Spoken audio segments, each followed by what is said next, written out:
there are times like today when we really want to say to you that if you can just let go, that your inner being will take you in the direction of where you want to go. And so the rule of thumb that we would use is this: focus a lot if you're feeling great. And by focus a lot, we mean focus on it until it becomes more and more and more and more and more and more specific. And don't take your attention from it as long as the specifics that will grow, because the momentum says they must. The specifics will grow and grow and grow and grow and grow. The momentum will grow and grow and grow and grow. Your feeling of elation will get higher and higher and higher and higher and higher. You'll feel more and more and more and more invincible. And as long as that is the way you are feeling, do not take your eye off of whatever is causing that momentum to increase. But if something different than that is happening, if the more you focus, the more frustrated you're becoming, if the more you're focusing, the more it feels like a struggle, then let it go. Let the specifics go. Specifics are your friend when you feel great. They are not your friend when you don't feel great. General is your friend when you have any resistance at all. And general is always your friend. Non-resistance is always your friend. But if you are in a general place of non-resistance, it is our absolute promise to you that the momentum from that general place of non-resistance will grow and expand until you will feel that euphoria that you are looking for. And that's what we meant when we were talking about those piles of sticks. And that if you take any subject where it's easy for you to find alignment, now it will be easier for you to find the specifics of the alignment of all of those different subjects. Does that make sense to you? Did you get that? It's like if you get into your vehicle and you don't really know what you're doing, you're new at it, your driving instructor wouldn't say, put the pedal to the metal. You're too young to even know what that means. Your driving instructor would not say, give it all the gas you can give it. Your driving instructor would want you to get a feel of the car and to know that you can guide it, and for you to know that the car will go where you point it and that you have the ability to guide it, and would never ask you to go faster than your ability to maintain your balance there. And yet when it comes to intention, so many of you just want to go all the way to where you want to go, even though you don't have control of your vibration at all. And if you don't have control of your vibration and you're focusing and talking and studying and getting together in groups, you are increasing the momentum in the opposite direction of the well-being that you're seeking. Yes? The other day, Esther was doing a focus wheel, which is a process that helps you to focus on what you want. And it's also a process that cleans up energy. In other words, it helps you to focus your energy toward what you want. But there's resistance in the process, because just in the knowing that you're going for something that isn't coming naturally to you right now, that what's not coming naturally to right now is a player in your mix. So a friend had been staying with her for a little while, and they had done quite a few focus wheels together. So Esther was really sort of on the focus wheel, let's clean up all the messy business that I have going on in my life era of her life. And then she was sitting there by herself one morning, attempting to do that. A thought came into her mind, and the thought said, because she was focused upon something specific around her business and her office that she was wanting to feel better about. And the thought came to her, wait a minute, I'm a powerful creator, I'm invincible, and if I could have it just the way I want it, what would I choose? And in the middle of that if I could have it thought came the since I can have it thought. And all of a sudden, everything in Esther's energy stream shifted, because her vortex became dominant. When she said, since I can have everything I want, and since everything that she wants is in the vortex, just in that shift in her statement, the vortex called her in such a way that she felt out of body. She felt like she went through a portal. And for about 10 seconds, she saw perfection in her life, just for about 10 seconds. And for the first time, these are her words back to her daughter and her friends that she's chewed over this moment in time with. For a brief moment in time, I knew, she said, I knew what Abraham's been saying all along, that one who's connected to the stream is more powerful than a million who are not. She felt the power of the utter releasing of resistance. So what we're getting at with you is sometimes if you've got resistance and it's in your face, it feels like the only prudent thing to do is to work on releasing the resistance. But in your effort to release the resistance, in other words, think about it. If Source is calling you forward and there is resistance over there and you've decided to release some resistance, aren't you looking over there where the resistance is? What have you got your ear out for?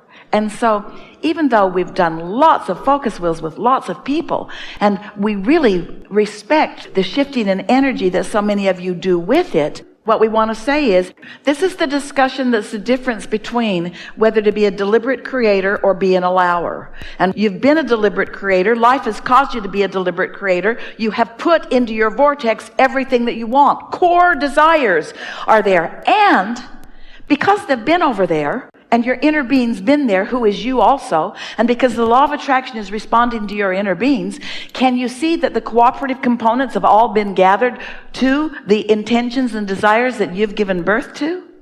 The baby in the womb, that mother is not sitting all day and programming herself to do the right thing for that fetus to expand. There is a process that she trusts and knows. And what's growing in the womb of your vibrational reality is like that too. You see. And your lack of attention to it not being there will cause a stream of clues about where it is to flow into your experience, which is what you live for. Don't do something that is exacerbating your sense of resistance. And humans, you all believe in that. You believe in struggle and hardship and sacrifice. You do.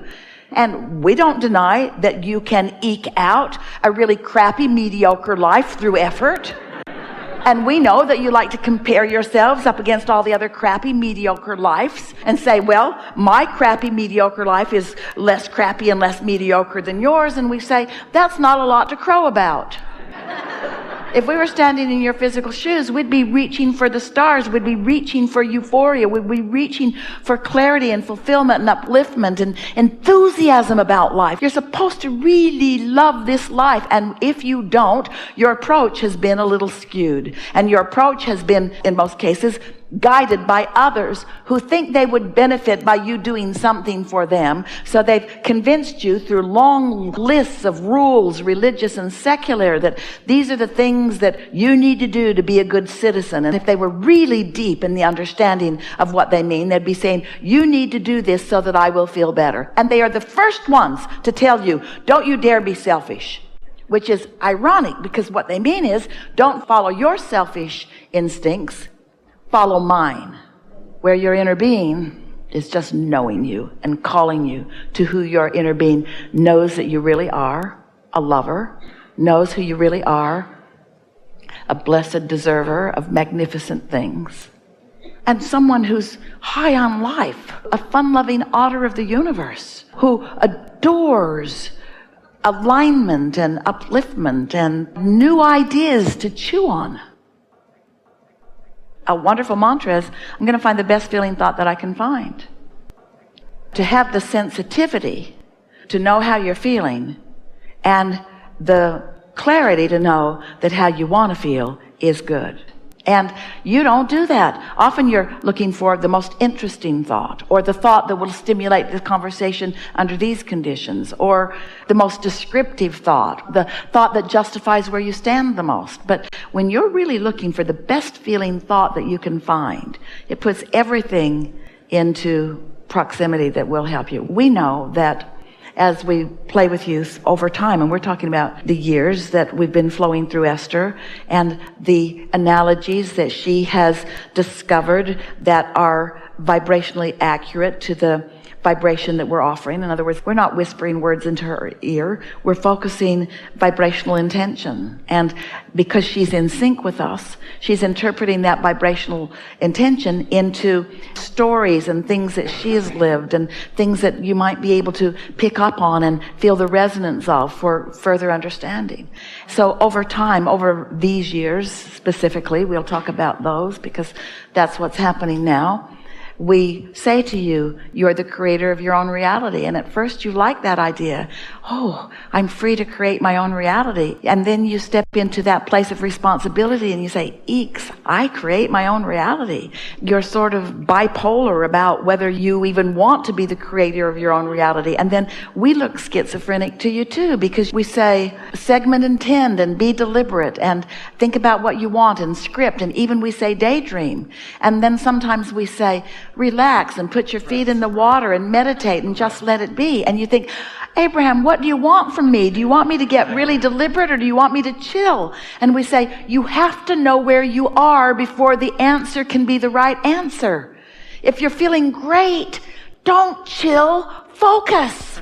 Because when you focus, when you feel good, then you get to feel the momentum of that. Really, we're just asking you. Esther and Jerry drove around in Prevost buses for years. Big and powerful and wonderful and lumbering, really, by comparison. They were high profile. They had a lot of weight behind them. The bus itself weighed 60,000 pounds. And when you're going down a mountain, you don't want to let it loose. You want to set it in a gear because you don't want to burn up your brakes, where the gears will actually offer enough resistance to the engine that it goes down the mountain in a controllable way. And then Esther went from that big, massive, lumbering, she loved it, machine to an Audi R8 that was close to the ground and engineered like nothing that she'd ever driven before. And she discovered as she went out in the night and drove it when no one was looking, that she could take corners like she'd never taken corners before. That inertia was not the factor at all that it had been. The physics of the world were different in response to that big lumbering bus and that little Audi R8. She demonstrated to herself. Her logic already knew it, but her experience of it was thrilling to her. We want you to focus not upon the creations. We want you to focus upon the creating. We want you to focus not upon where you're going. We want you to focus upon how fun it is on your way along that journey. We want you to feel the vibrational essence of your unfolding. Not jump so far into the need for the manifestation that you miss the parts that are just as delicious, the parts that are delicious. The vibration is delicious if you can sense it. The impulse is delicious if you can feel it. The idea is wonderful if you can comprehend it and acknowledge it. Oh, the life that you've been living and what you put in all of our vortex. There was no possible way that we were not going to have this conversation. And it was bigger and further and more satisfying than any conversation that we've ever had. This was new unto the universe. And we are appreciative. We've enjoyed this interaction more than these words can explain, but the life experience that will unfold for you will demonstrate for you the shifting that has vibrationally taken place within you. In other words, you are a different vibrational being at a different vibrational place. And because of your willingness to play with this, your vibrational set point is shifted enough that you will notice the difference. And this is what we ask of you. We ask you to notice the difference and to make the conscious correlation between the shift that took place within you emotionally. You feel better, we know you do. And what comes next. You are meant to be pleased. You are meant to be understood. You are adored. And you have our undivided attention. And you have our full consideration. And when you think about what consideration really means, it means considering all of the options, all of the pieces, all of the possibilities, and then focusing on those considerations that your life has caused you to put into your vortex. These are good times, and there is great love here for you. And for now, we remain eternally incomplete.